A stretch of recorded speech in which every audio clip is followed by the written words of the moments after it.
and then we can talk about. Can you tell people who Rabbi Meir Kahane is? So Rabbi Meir Kahane was an American rabbi. He was born in Brooklyn. He fought before he moved to Israel. This is in the 60s and 70s. He fought very much for Soviet Jews like myself and Frank. Well, Frank was born in America, but he fought for Soviet Jews to get out of, to be able to be let out of the Soviet Union. Dr. Zelenko and my parents were from the Soviet Union. Yeah. And to the point where he started this organization called Jewish Defense League, which of course the American government deemed terrorist organization. Why? Because they actually bombed they bombed a Soviet travel office in New York, and they disrupted a ballet Bolshoi ballet performance in New York as well. How did they do that? I don't remember. Wait, how did they do that? What They threw marbles on the stage. Oh yeah. Great. So and listen, I fully support that. So, and also they were just in favor of Jews defending themselves. And so eventually what happened was Rabbi Meir Kahane, after he kind of finished all his mission here in America, he moved to Israel and he ran for Knesset. And this is at a time in the beginning of the 80s when the threshold for someone to enter the Knesset, what's called the threshold, the parliament, folks, parliament, the parliament, was the requirement, the amount of votes that you needed was way lower in terms of the percentage of, they have some sort of formula, right? So it wasn't, now it's like 2.75. I'm just throwing a number off my head. Back then it was like 1.25. So basically you could enter the parliament, the Israeli parliament, and have like one person representing your party. In this case, it was Rabbi Meir Kahane representing his own party called Kach.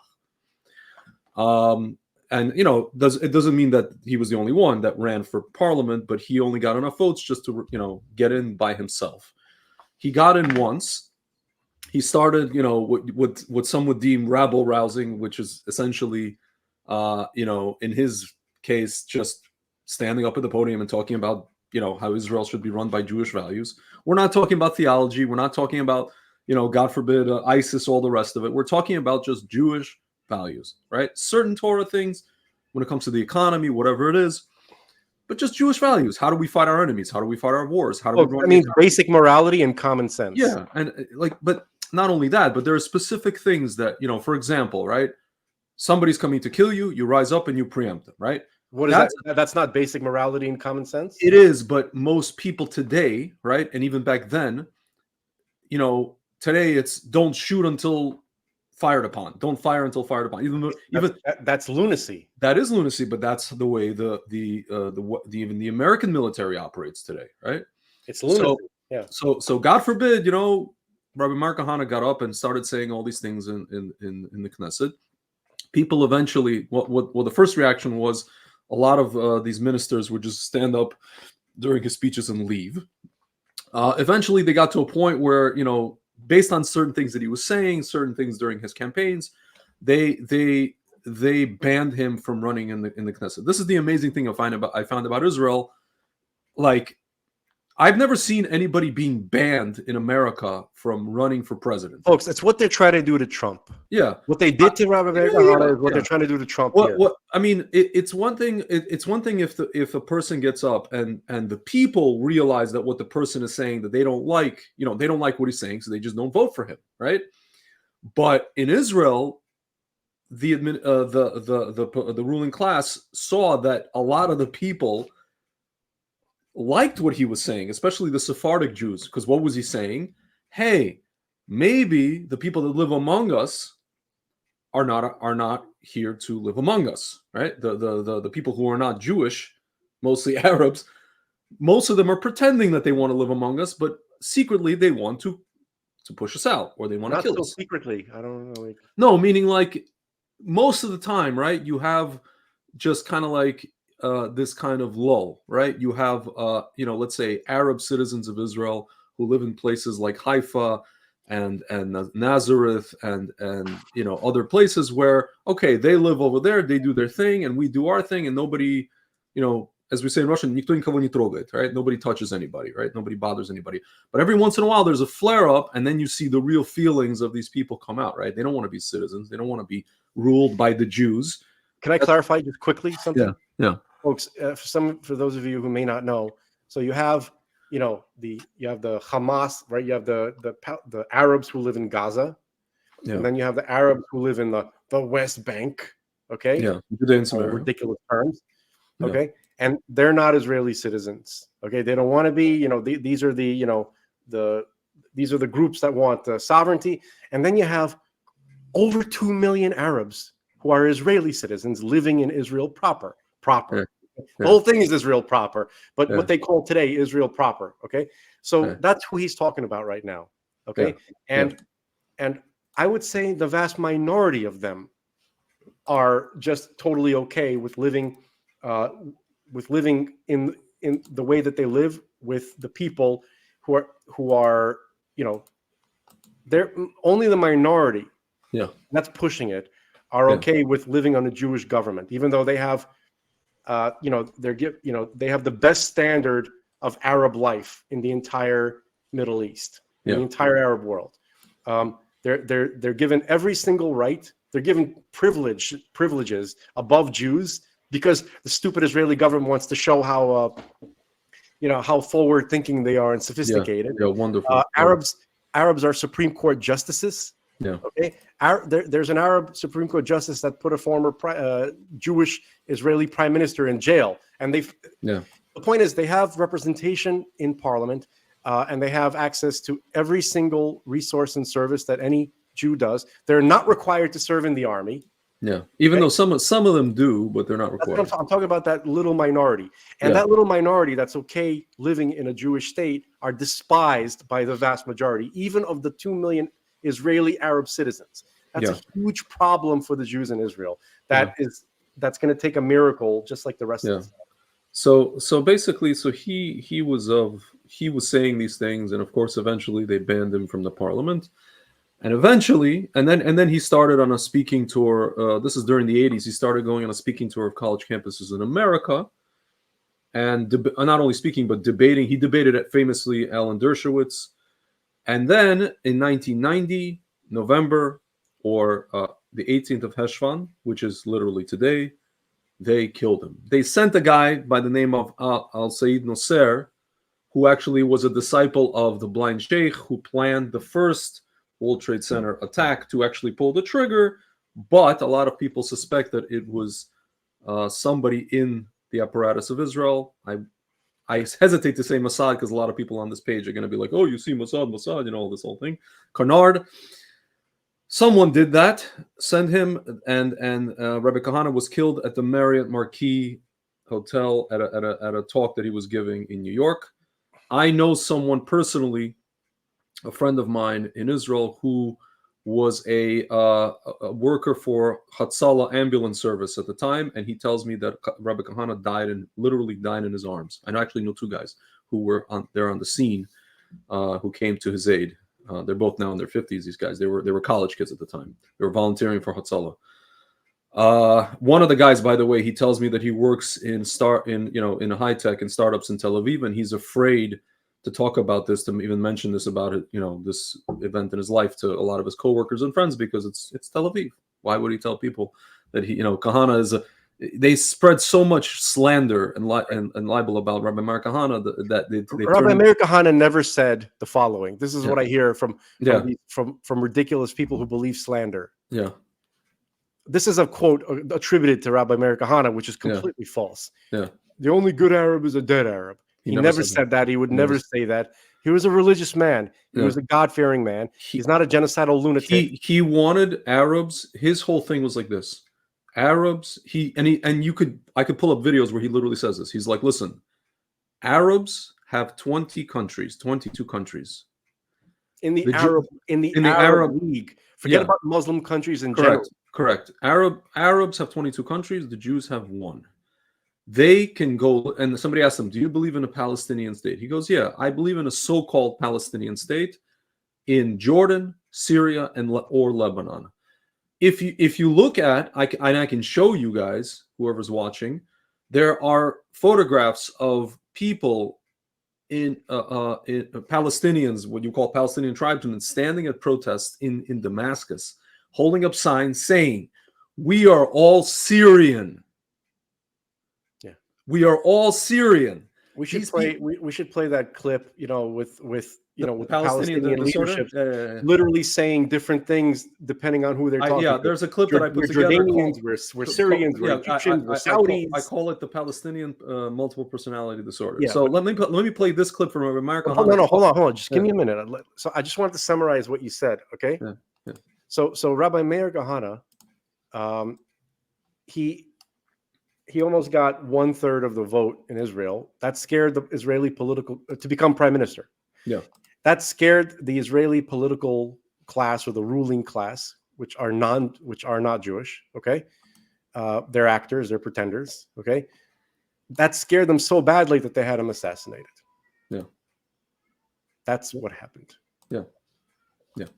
So let's. I want to play this clip for the folks. We're talking about him, folks, because today is the anniversary of his assassination. Of his passing, and it's a big thing to commemorate a person who's essentially was. Listen, he was. A lot of people consider him, and I include myself in this, a holy rabbi. There's no question that he was a holy man. He was a scholar. His only, if you want to say his only, it's not even a mistake. It was more like his only flaw, let's say, was I feel, this is just my personal opinion. You can feel agree or disagree, but I think God made it this way anyway. It doesn't really matter. Was that he was I feel like even the Jewish world, even good people in the Jewish world, may not have been ready for him, or may not have been ready to hear what he had to say in the way that he was saying it. They were ready to read what he was writing, but they weren't ready to hear his voice, because he was very forceful. He came to Israel and he thought that he could just literally change the system, through sheer force of will.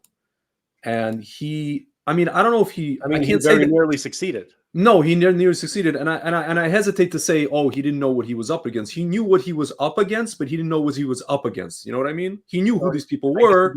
He knew exactly what he was up against, and he went and he understood all the dangers. Yeah, he did it anyway because he felt, if God, I got to try this, and if God blesses me, then He blesses me. That's how.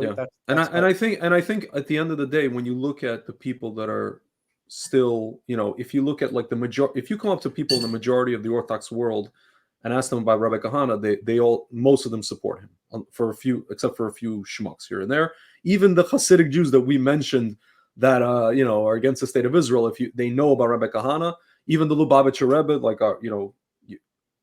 like the movement that you and I kind of follow, was a supporter of Rabbi Kahane. I could show another clip of Rabbi Kahane's son visiting the Rebbe. But anyway, I want to play a clip, if it's okay with you. Rabbi Kahane talking about Israel accepting American money and weapons. This is just a 1.5-minute clip. This represents the general attitude of the average Israeli as well. Yeah. By the way. Yeah. Listen to me. America doesn't back Israel because Israel is nice. It's a democracy. There are no allies in this world. There are interests. America has an interest in that area. It needs a strong, stable, anti-Soviet ally. It has a big choice: Israel or Abu Dhabi, or Oman, or Kuwait. You don't do us favors. Anytime America doesn't want the Haifa naval base for its 6th Fleet, or the Negev for a storing grounds for tons of U.S. weapons to be used in case of war there. Anytime you don't want us to fly the F-16s in real combat and show you what is wrong with them. Anytime you don't want an ally, cut off the money. Don't do us favors. In fact, in my platform, we call for a cutoff of all economic aid to Israel. You're not helping us with it. We are a junkie that gets its annual fix. It prevents us from dealing with our economic problems. I don't want economic aid. I want Israel to reshape and reform its economic structure, private capital, free enterprise, capitalism. That will make Israel independent of the world. So don't do us favors. Amazing. And now do you understand why they had to kill him? Yeah. And it's been 40 years, and what do we have in the Mediterranean? American fleets. What do It's been we have? 33 years. 33. What do we have? We have a country like Iran threatening us, which could have been handled with sanctions years and years ago. And because it wasn't, what do we need? The F-35. Folks, let me spell it out for you. Yeah. Obama and his lapdog Biden are the primary representatives of the military-industrial complex. They fed Iran because they are facilitating the creation of a world war, okay, of a population-reducing world war. Make no mistake, that's the reason for this, okay? Obama is the primary man of the World Economic Forum, yes, but also the military-industrial complex. That's the same shit, by the way, okay? Yeah. So they did everything possible to create these hostilities. They fed the beast. They are the beast, and they fed the beast. Okay, so folks, some of you may have never heard anything like this from Jews. They don't. That's why they don't let us on TV. That's why they kill. That's why they barely let him on TV. I'm actually surprised he made so many appearances. Dude, you know that he appeared on the Dick Cavett show? Yeah, but he only did that. He only did that, Greg, because of his forceful personality. That's why. For sure. That's why. For sure. But that's what I'm saying. Right. That's what I'm saying. You have, folks. I want to say to the Orthodox, some of the Orthodox, if anybody's watching Orthodox Jews, the only way we're going to get in the public eye, and I'm not saying this to toot my own horn or Frank's horn or our horn. I don't have a horn. I have a schnoz. We have to literally force our way in. We have to talk to, yes, and yeah, maybe you could say that Frank and I have a little bit of an advantage because we grew up in the secular world, and we could speak the language of the guy in Texas, our friend Doc, and Vandersteel, and all these other people. Yes, maybe we have a little bit of a leg up. But guys, if you're in the Orthodox world and we gotta have Doc Chambers on. Anyway, we gotta. He's awesome, and his dog too, and your little dog too. Yeah. Dog too. Awesome dog. And what's it called? And I get it, but you guys have to stop talking to only the Orthodox community. I know all these wonderful podcasts with all this wonderful production in the Jewish world, and they are only talking to the Orthodox people and the people following Torah and all the rest of it. Guys, we have to talk to the world. The world wants to hear from us. Stop hiding in your little quadrants and in your little echo chambers. Stop it. Greg, I got the feeling that me and you for the past couple of years, we've been talking to like 99% just Christians. Yeah. Listen, we get a lot of compliments from our. I've been doing that my whole life, really, though. In our own camp, yeah, for sure. But it's been like, I don't know, messianics, like Jews for Yoshka, Jews for Jesus. It's been evangelicals. It's been, I don't know, Noahides, a few Orthodox people here and there who are going against the grain of kind of the Orthodox world a little bit, but folks, few and far between. Yeah, I just want to say something, okay? So because we mentioned this, I was talking to a lot of good people, and I was talking to some of my Christian friends. And some of them agree with this and some of them don't. But at some point, I believe everybody's going to have to agree with the following. Those who have chosen the side of good, which means we've rejected the lunacy of the political classes of our society, and we've embraced basic morality that comes from God, from the God of the Hebrew Scripture. Okay? We have to unify on what we share, on what we have in common, okay? And we have to leave each other alone about what we don't have in common, because that's not important. Now, a lot of Christians can't hear what I just said. They can't hear it, because if you don't believe in Jesus, you ain't nothing, and you're not one of us, and you're not this, and you're not that. This is from my own personal experience, even with friends, even a couple of family members who, okay. So Christians have to leave Jews alone about converting and accepting Jesus. They have to leave Jews alone about that. Okay. I'm not saying that too much to Jews, to leave Christians alone, because traditionally overall, we don't proselytize, even though I think we should. But we don't. But generally, our practice is not to proselytize, and we, as a people, if we're going to get through this, okay, we have to just unite behind the basic morality that God gave us, okay? And some of the nuances of doctrine, some of the things that we don't agree on, we have to leave each other alone about that. I'm not telling people not to believe what they want to believe or what they feel they need to believe. Nobody should say that. Folks, God himself will come and straighten everybody out, okay? Whatever misconceptions there are, whatever is real about God, whatever isn't, God himself will do that. A human being can't do that. You understand that? That's why, I don't think it's my, that it's my obligation to get Christians to stop believing what they believe that I don't agree with, right? Yeah. I know that even Christians who don't believe what I believe are going to be okay if they're good people, if their actions are righteous, if they're caring people, if they're charitable, if they understand that it's wrong to harm somebody, it's wrong to steal, it's wrong to adulter. There should be a mother and a father and a child, okay? That there should be men and women should be women, and everybody has their roles, and we work together, okay?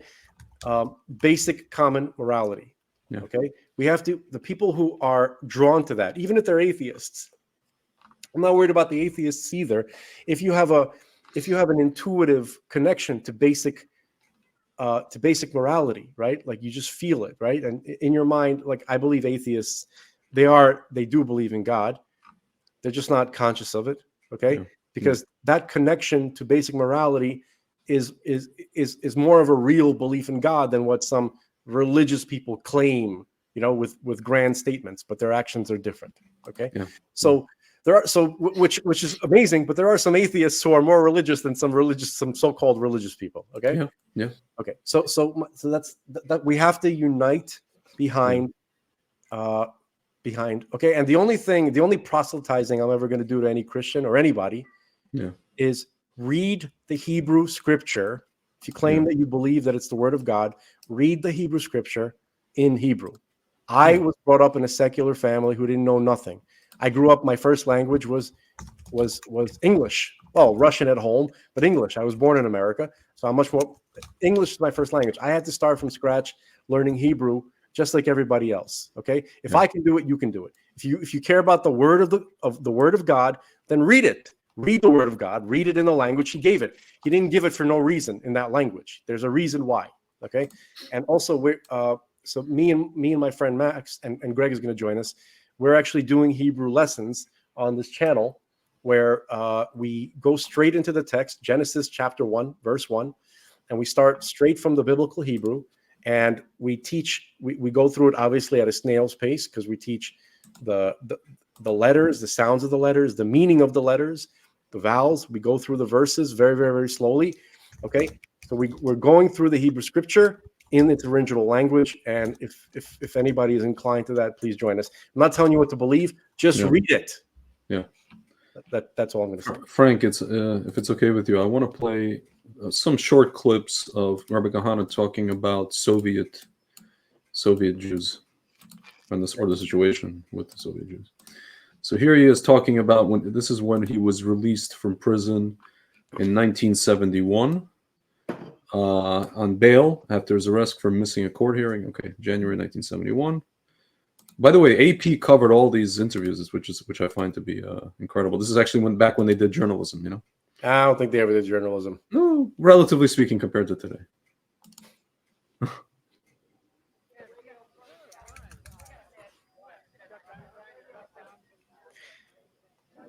You mean you think that the mayor is seeking revenge on the JDL?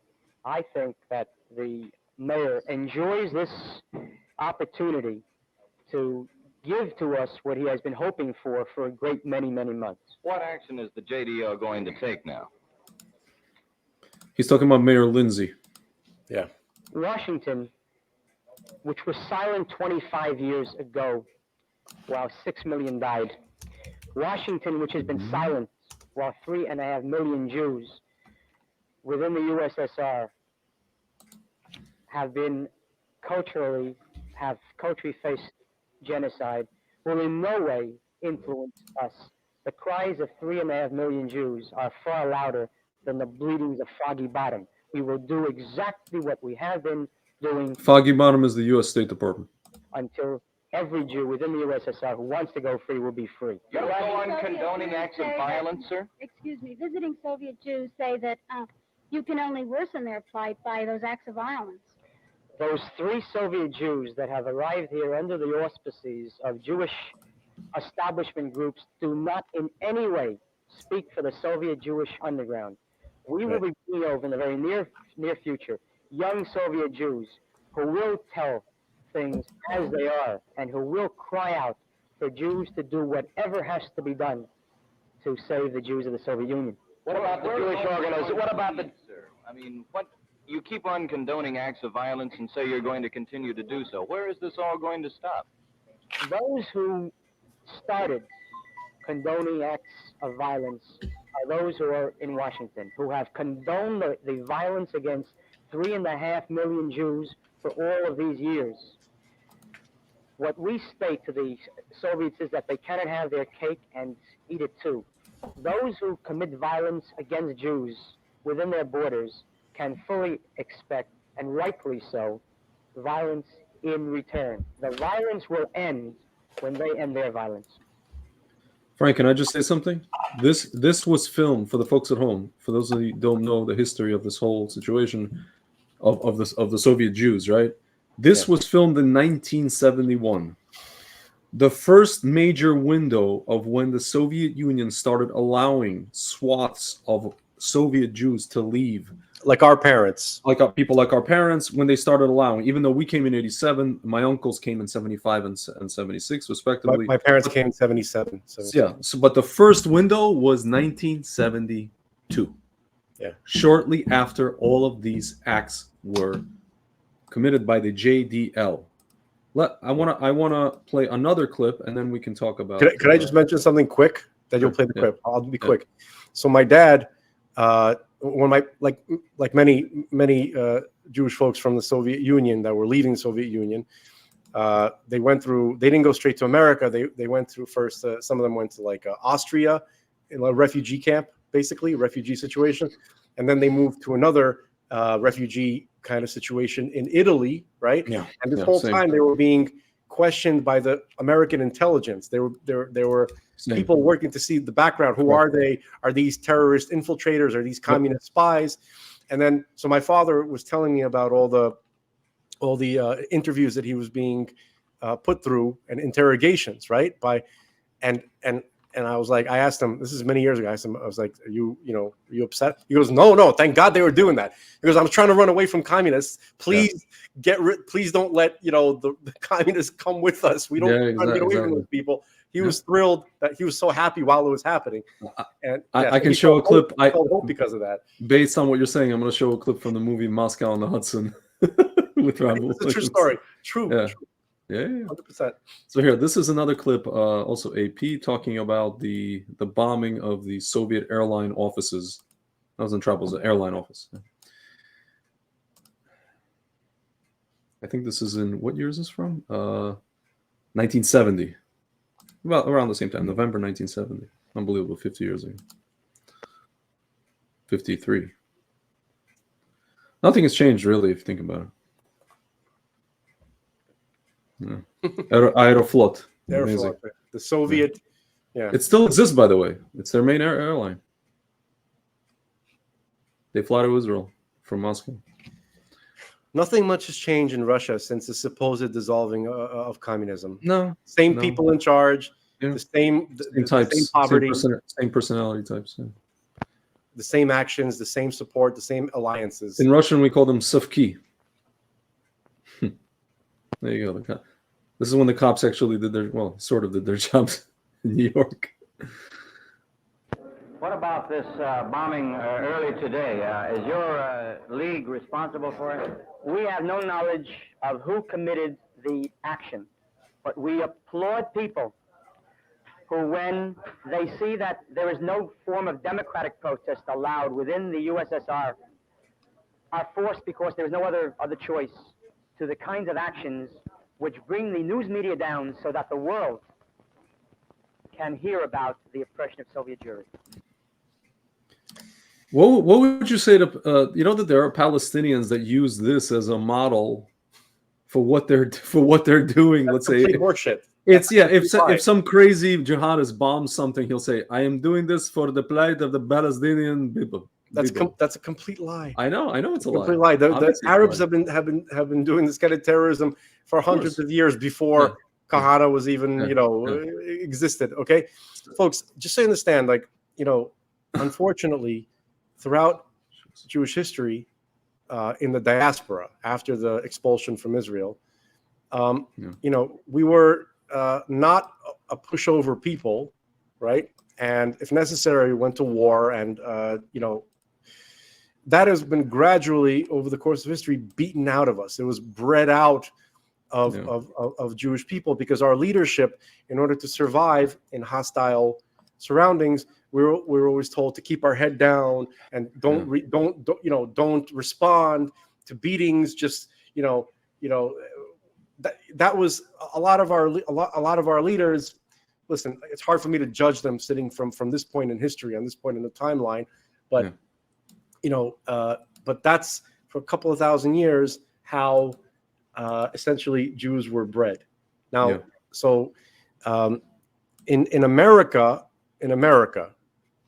that kind of characteristic has continued. Not so much in Israel, thank God. Not even so much in Russian Jews, because we had to be tough. Like the average Russian Jew, like my father has been in like 50 fist fights. So my point is that I'm serious. That's average. No, I'm serious. So the only reason my father was never in fistfights is because his older brothers did boxing, and my father was the youngest, so they defended him. So and people knew not to mess with my dad because of that. There are always exceptions, but I'm just saying I'm speaking on average, Yeah. And like I grew up in Brooklyn. I was born and raised in Brooklyn, and I've been in a lot of whatever fights, but that's uncharacteristic of Jews in America. It is. Now, for any American Jew to set off a bomb just to blow up a window. They did it. They knew nobody was there. They weren't trying to kill anybody. They were just trying to make a statement, right? So even that is like is it was probably like a glorified M80, like the fireworks, but then you take like 5 of them and you just. But folks, that relatively mild act of violence, right, which didn't kill anybody and was never intended to kill anybody. That is still like considered like if you talk to anybody, especially people in the State Department, which, by the way, the State Department of the United States, I don't consider it an American institution. It's literally the devil. It's literally, first of all, there's nothing in the world that hates the Jews more than the U.S. They don't let anybody who likes Jews in the U.S. State Department. It's not even allowed. It's like the SS. Okay. Yeah. So basically, people don't know this, but anyway, so they make such a big deal out of the bombing. Okay. Yeah. Folks, I've set like fireworks, like blockbusters and M80s that have caused more destruction than that stupid. Yeah. Okay. We used to explode garbage cans, in the middle of the park that looked like it made more of a mess than that. Yeah. And I used to hear them on July 4th in Brooklyn. I used to hear those things just go off. So folks, I wanted to, earlier you mentioned that you had just one maybe sort of criticism for Rabbi Kahane. I'd like to present one too. So he had like a slogan. He wanted Jews to liven up a little bit in America, and to toughen up a little bit, and to take responsibility for themselves, and to carry a firearm for self-defense. Okay, never offense, but self-defense. Okay, responsibly. Okay, so he developed this, like, it's kind of a joke, but it's a slogan sort of. It's like every Jew at 22. So I wanted to say that that's where he was wrong. Okay. Now my slogan is not as catchy, but it's every Jew and every normal human being on earth, certainly in America, a 38, at least a 38. Yeah. Okay. And preferably a 9mm as a backup. Okay. protect yourselves, protect your families. If you're a normal person, if you're a good person, and you understand inherently that our leadership is evil, completely corrupt, and needs to be removed, then you have to understand that you got to take this seriously. You have to defend yourself. Yeah. And I'm not saying that this is a guarantee. Of course it's not. But the main lesson, I think, is that the Jews get from the scripture is that God set up certain rules. He created the universe, set up certain rules, expects us to be responsible within the framework of the rules that he set up. Yeah. Okay, which means that we have to take precautions and defend ourselves. Right? We need weapons for self-defense, and then, but in order for that to even work, God has to bless that. Like if God forbid we're attacked, right? You can have all the weapons in the world. If God doesn't bless the success, it's not going to work. So you need both. You need the practical application. You need the practical instrument, and you need God's blessing for it to work. Those things have to work hand in hand. So, okay. So if it's cool, I want to play. This is a clip from the Dick Cavett show when Rabbi Kahane appeared on the Dick Cavett show. Of all things, it's like equivalent of like I don't know, Ben Gvir appearing on the Jimmy Kimmel show today. I know, it's weird. I was just watching Groucho Marx on the Dick Cavett. Yeah. So here he is talking to Willie, I guess this famous, I don't know, he's like a writer, Buckley, William F. Buckley. Yeah. And there's another guy on the left. He's also a well-known guy. And they're talking about communism and the former Soviet Union. Well, at that time, the Soviet Union. So let's listen. On this point, this is a very, very vital point. I think in our day and age, when we're so busily building bridges to Moscow and everywhere else east, the whole concept of being anti-communist has become a very bad thing. Well, I put it to you, I have 4 children that I would like to see raised as good, observant, practicing Jews. If they were ever to fall under the kind of a regime that now rules Moscow, they could not be the kinds of Jews that I would like them to be. And I put it to you, therefore, that this is at least as great a danger to the survival of the Jewish people as an Adolf Hitler was. And it's about time that we Jews began to realize that a détente at the expense of the spirit of people, not just Jews, Catholics, Greek Orthodox, Russian Orthodox, Protestants, is not a détente, it's Munich. Jews? Pardon? You mean capitalists as distinguished from Jews? Catholics. Oh, Catholics. Yes. They are not synonymous. There are some Catholics that are not capitalists. And vice versa. The fact of the matter is that anti-communism is not a bad thing. And I think that a great many liberals who are attempting to create peace may be just forging a Munich, which brings us neither peace nor honor. He's talking about I don't know what year, 72, yeah. So he's talking about Munich as in the attack. Yeah.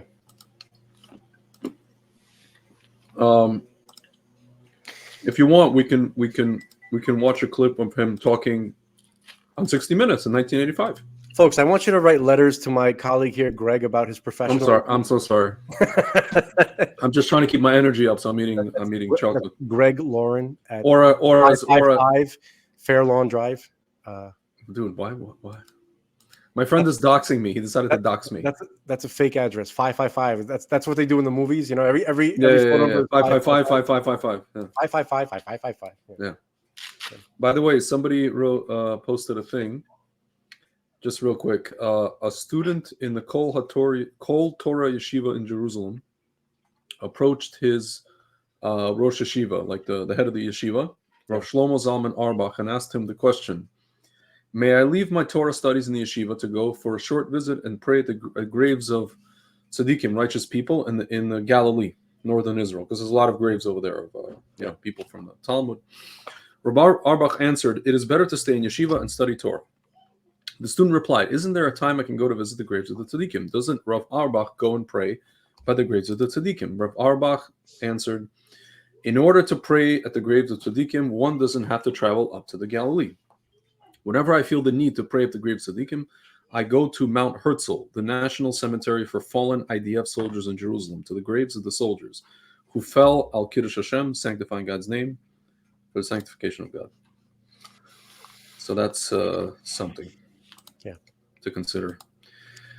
Can I just wanted to mention something that I'm a little bit upset about. Yeah. Folks, first of all, somebody on the Vax Choice team, I'm not going to say his name, one of our technical experts was in a car accident, and he thank God he's going to be okay. Yeah, he just messaged me and he said thank you for the well wishes. He's just coming out of, he's going to get a lot of rest and still has some pain, and so we need him, and pray pray for him. His name is Jonathan, that he recovers and gets back into the fight. And so that's, I just wanted to say that. Another thing that this is just on a personal level, I'm a little bit upset about, right? Because our audience are mostly Christians, right? Is I was disappointed that, okay, so the first time that we aired on the Vax Choice channel, I made the statement that I want Christians, or anybody at all, right, who has heard all sorts of rumors and claims against the Talmud. Okay? Yeah. And, I would like those people who I'm talking to, good Christian people who are alarmed and concerned and are troubled by it, to give me the opportunity, me and my friend Greg, the opportunity to respond to some of those claims, and we would look directly in the sources. We would open up the sources live right here, and we could look at exactly what the claim is to see if it matches up with what's really in the text. And this is not an attempt to proselytize. I have this peeve. Yeah. I don't mind people criticizing me or what I believe. I don't mind people disliking me or what I believe, as long as it's for what the reality is, right?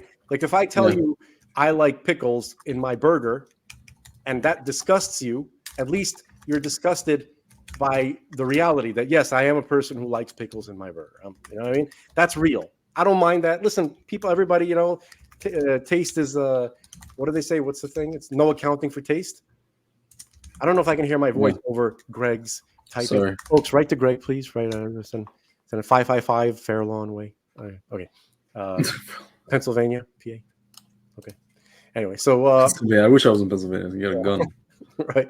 Just write to him. Just write in the comment section. Just tell him how you feel. Tell him how you feel. Okay. So I like to send Greg some grief every now and then. Because why not? Right? It's funny. Yes. It's funny to me. It's shtick. I like funny it. How? Funny how? Yeah, exactly. Folks, before this this Israel situation, we did a lot of shtick. We're big fans of stand-up comedy and of any kind of real humor in general, that we would infuse that, but because of the seriousness of recent events, it's kind of hard to do that, especially because we're personally connected with loved ones. Like my wife, for instance, most of her family is in Israel. She has brothers who are serving. I have friends and cousins who are serving right now. We're not sleeping. We're up all night. It's hard to, wish we could be more entertaining at a time like this, but if you stick with us, you're going to see a lot of shtick over time. But anyway, I just wanted to say that I really want to deal with the questions and the concerns, and I want to show you that every single, because I've been through this before. I've heard the claims. There's websites with all the slander about the Talmud, right? Dedicated to slandering the Talmud and lying, right? Mistranslating and even creating verses and statements that don't even exist. Okay. Mm-hmm. So I would like the opportunity for any nice people out there who don't mean malice, right? But are concerned about things that they heard, and I'd like the opportunity to clarify, okay? Because we want to unconfuse. This show is about unconfusing and shedding light on reality rather than on the confused slander that plagues us all, okay, in every way. And we're not saying that you gotta like it, right? But at least dislike what's actually there, and not what somebody's telling you is there. I think that would be a world first. I don't think there's ever been an opportunity where a Jewish person with a relatively decent platform where people see it, right, has ever been able to respond to these issues in such a way. And there's a reason why it's been like that, because the forces that we keep talking about, they thrive in environments where there's no real information, where people are accusing each other of all sorts of things, where it's very difficult to determine what's real and what's not, where they play on people's inner prejudices and they confirm the prejudices rather than try to clarify things. So anybody out there listening, anybody out there who's interested in dealing with some of the things that you may have heard, which are very alarming. I've heard some of these claims too. Makes me shake my head. So allow us the opportunity to show you what's really there, rather than what somebody's telling you is there. Yeah. So let me play for folks at home. This is an interview with, I guess, 60 Minutes. Let's see how they portray. Greg, I know I yap a lot, but it's not easy to express these thoughts. I know. Yeah. Oops. Who is today the most controversial figure in Israel, lost his U.S. citizenship this past week because he holds office under a foreign government. He is a member of the Israeli Knesset, the parliament. Back in the 60s, this 53-year-old rabbi founded the JDL in the United States, a group that used tactics of violence and confrontation in defense of Jews. 13 years ago, he moved to Israel, where he now crusades to throw all Arabs out of that country. That stand propelled him into the Knesset, where his party currently holds one seat. But if an election were held today, some polls show, his party could win enough seats to make them a decisive force in the next Israeli government. This is in 1985. His message is loud and clear. The Arab is a cancer in our midst. And you don't coexist with a cancer. A cancer you either cut out and throw out, or you die. It's better to have a Jewish state that is hated by the whole world than an Auschwitz that's loved by it. Exactly. When he first entered politics in Israel, most people wrote him off as a kook, an obscene embarrassment. His violent tactics got him arrested more than 20 times. Now all that has changed. He has arrived. Kahane is especially strong among the Israeli young. Some 40% of high school students in a recent poll there said they supported his ideas. 11% said they would vote for him. And he is... Man, what a different world, huh? High school students. a great following among Jews like these in a Tel Aviv market. These are Jews like these, Sephardim. Okay, my friend Greg here. I have to. Sorry, I just had to blurt that out. Yeah, I disagree with him. He's listen, why do you disagree with me, Frank? Most of the people that work in that market. Why don't you let me explain what I mean specifically? Okay. All right. So, it's true that a very large percentage of Sephardic Jews or Jews, let's say from the Middle Eastern countries, okay, were in support of Rabbi Meir Kahane because they have a very fresh memory of what it's like to grow up as Jews around Arabs. Because remember, they were expelled from all their Arab countries, right? In 1948, right? They were expelled, folks. Yeah. They were kicked out. Yep. Okay. So there's over 1 million Jews that were expelled and had to walk to Israel from their Arab neighbors. Okay. So they know exactly what it's like to live in societies that are run by, this form of Islam, the way Islam has manifested itself. Okay. So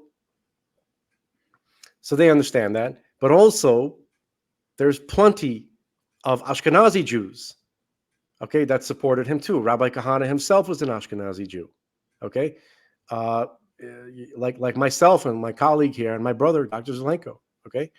So and it's mostly from the religious circles. His following, those who supported him from the Ashkenazi community, right, were from the religious part of the Ashkenazi community mostly, and from the Soviet, from those who are Russian Jews, who not necessarily religious.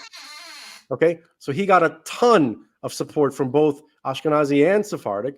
However, the political class of Israel, right? The political class of Israel, even though I think they're pretenders, I don't even really believe that they're actually Jews, right? They supposedly are predominantly Ashkenazi, or they come from the Ashkenazi. So the ruling class of Israel is, it does happen to be Ashkenazi, but it doesn't reflect the majority of the country, whether the rest of the Ashkenazi or the Sephardim of Israel. So it's not a great disagreement, Greg. It's a slight one.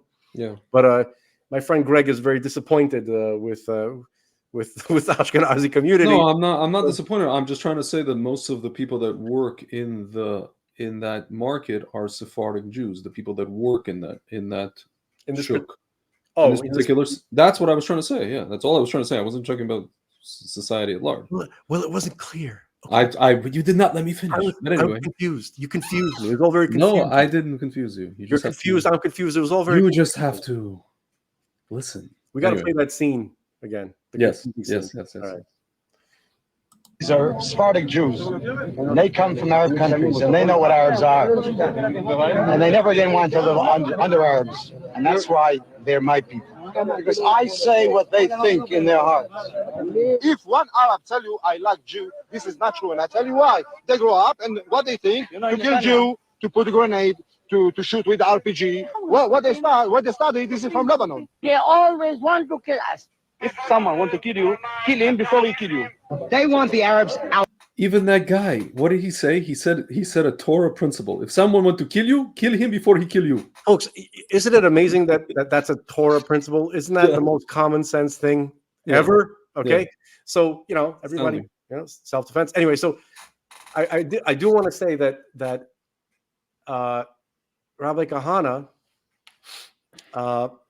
he did in his worldview allow the possibility for Arabs to live in Israel under conditions.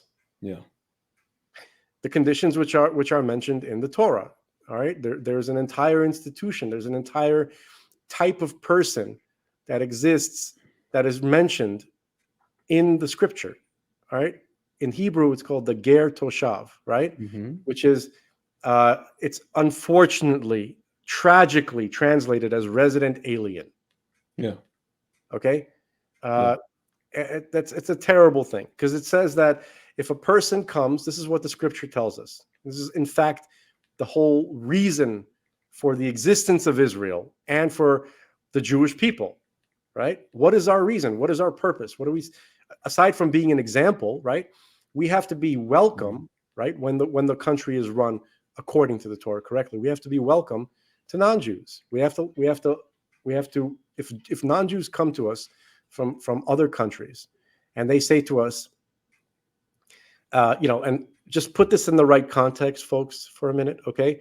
Imagine you're back, we're 3,000 years ago, right? Yeah.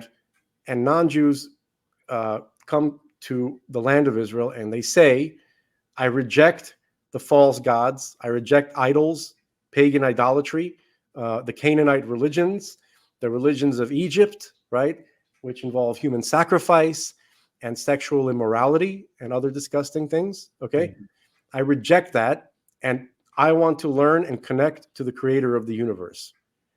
We are obligated, according to Torah law, to take this person in, to give them adequate shelter, right? A good, comfortable place to live, to make sure this person is fed, okay?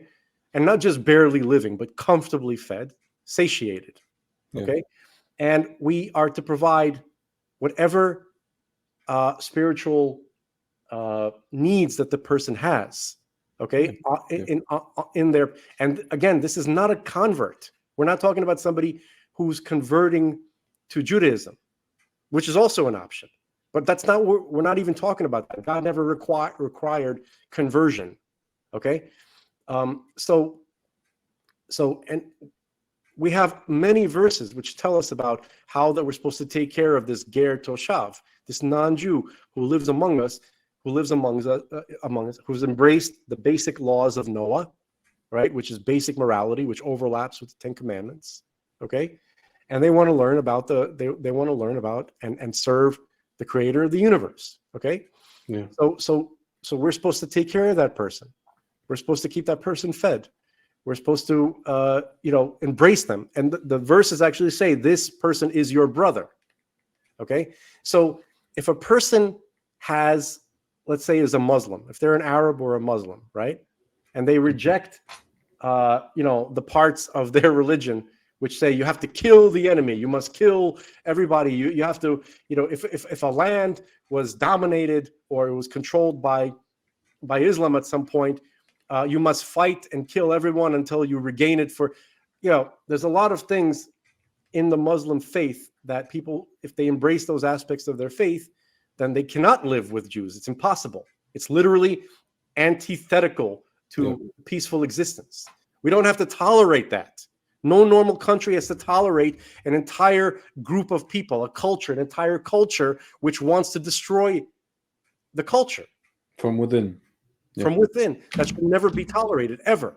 No country should ever tolerate that. I think the world has gotten used to that kind of stuff. It's been so demoralized. And America also, has been. Obama allowed these things. But let's.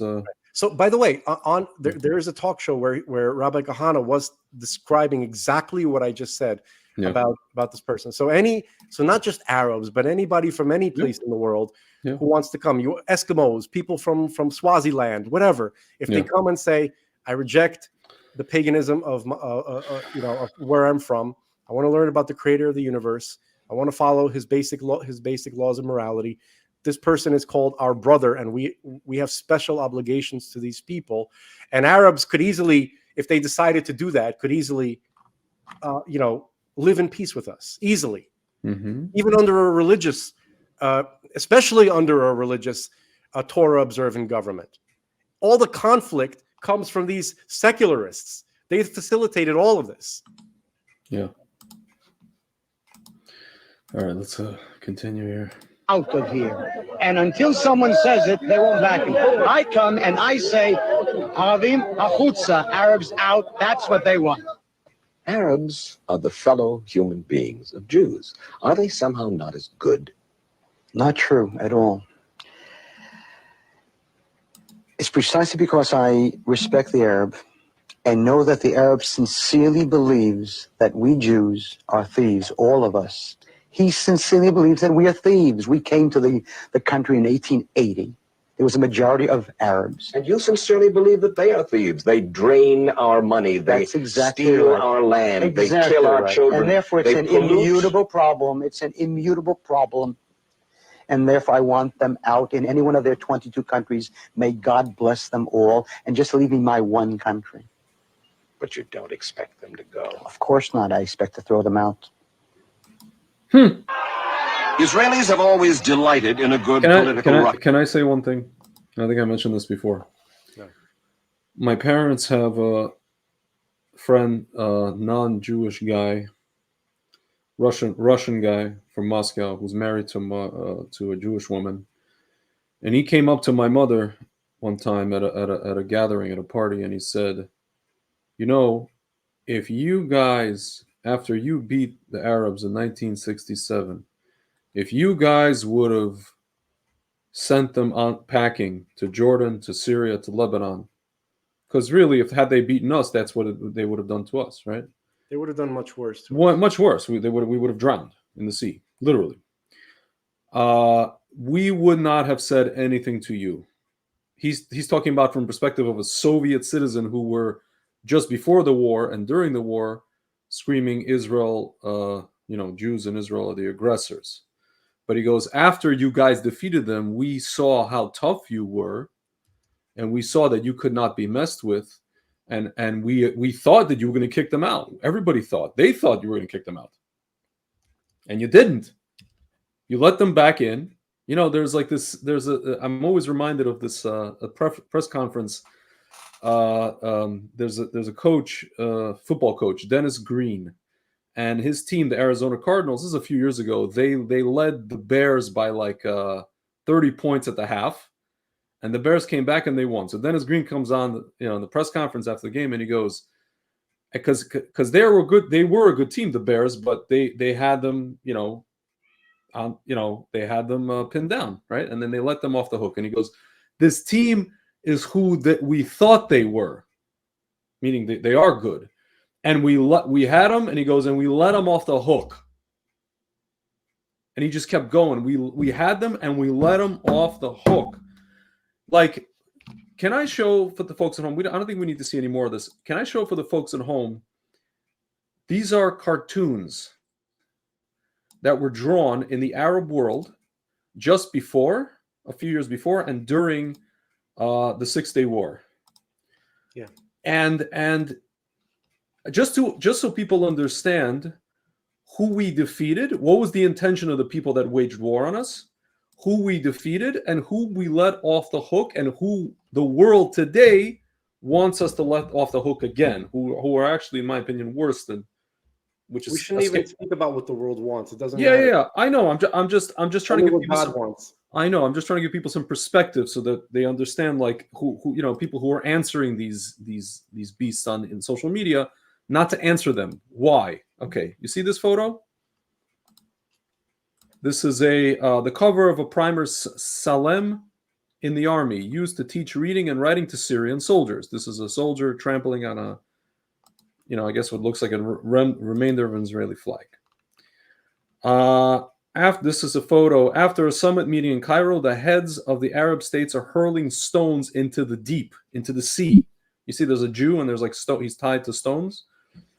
Israel, if this is but the first stage, woe is me from the next. Egyptian Weekly, Raz al-Youssef, May 18th, 1964, 3 years before the 6-Day War. Yeah, a guy on Twitter yesterday, you should look up, Israel's the one that started the war. Yeah, of course we started it because we preempted what you see on your screen. Of 3 years of talk, more than 3 years. This is like 10 years of talk from the Arab world. Can I just add something, folks? It's more than just talk. There was mass buildups of troops and artillery and hardware right on the border. Yeah, clearly getting ready for attack. Why and then they eventually pushed out the UN troops. They said for the UN to leave, and then they started. See, it says the final picture of Israel illustrating Arab plans to divert the Jordan and choke the Jewish state with the river itself. Saudi Arabian daily Al Bilad, Saudi Arabian, with whom we now have Abraham Accords, or secretly.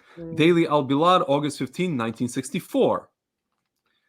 A fresh contingent of trained Arab pilots enters into the fray. Israel cries, "Oh my head!" Al Masa, Egypt, June 30th, 1964. The commander of Israel's Northern Front has declared that this year will be the decisive year for Israel. Jordanian daily Al Manar, which still exists, this newspaper, January 28th, 1965. You see the guillotine. And 1970 that's when they had they thought that they were going to do this to us. Oops. Second. Next. The will of the Arabs. Nasser has stated that the Arabs will use force to regain Palestine. Al-Jumhuriya, Egypt, April 1st, 1965. You see the devil, the Jewish devil, Satan.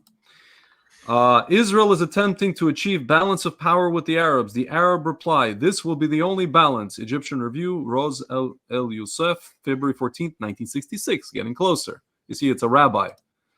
Nice, right? It's not it's anti-Zionist, right? It's anti-Zionist. It's not anti-Semitic. After the closing of the Gulf of Aqaba to Israeli shipping, an act of war by Nasser, Nasser kicks a classic Jewish caricature into the sea with the armies of Iraq, Lebanon, and Syria at hand. Lebanese journal Al Jarida, May 25th, 1967. This is shortly before the war. Cannons of 8 Arab states. Sudan, Algeria, exactly. Algeria, United Arab Republic, then Egypt, because they were trying to make pan-Arabism, you know. Saudi Arabia, Jordan, Iraq, Syria, and Lebanon. This is more than how many? 1, 2, 3, 4, 5, 6, 7, 8 Arab armies. Lebanese Daily, Al Jarida, May 31st, 1967. Tank forces of UAR, this is Egypt, Syria, Jordan, and Lebanon. Lebanese Daily, Al Hayat, May 31st, 1967. Wonderful. You see this wonderful caricature. Always a rabbi with us, yeah. The barricades in Tel Aviv, Syrian Army publication. This is, you know, they're going to use skulls, which Hamas succeeded in doing. Syrian Army publication, Al Jundi Al Arabi, June 6th, 1967. Day 2 of the 6-day war. So by day 2, they still thought they were going to win, despite the fact that we decimated. By the way, just so folks know, after we decimated the entirety of Egypt's air force before they even got off the ground, Soviet newspapers were reporting that Egypt was you know, the Egypt Air Force was swiftly, you know, raiding Israeli cities and Israeli towns. That's what the Soviet newspapers were reporting. How to use the Star of David, Iraqi Daily Al-Manar, June 8th, 1967. This is day 4 of the 6-day war. Recent Arabs. So this is a cartoon, George W. Bush and a bunch of Jews. And of course, that's, you know, October 2001. This is shortly after 9/11. German cartoons of the Nazi era. So this is like, the Jew was race defiler, an accusation against Judah and a warning to German women and girls, 1935. And this is infectious germs. Oh, there you go. Nazi propaganda, Oregon der Stürmer, April 15, 1943. Triangles representing homosexuals, hammer and sickle signs, communists, and even a dollar sign are strong among the stars of David. The poem, with his poison, the Jew drags weaker people's burdened blood. So a disease picture appears that speeds them downward, but our report resounds, the blood is clean, we're healthy. Lovely. Yep. Yeah, you know,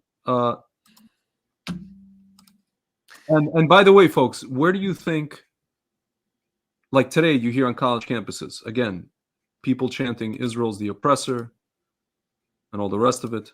Where do you think these kids got these slogans from? From the KGB. KGB. What do you think is one of the most widely publicized books in the Arab world is?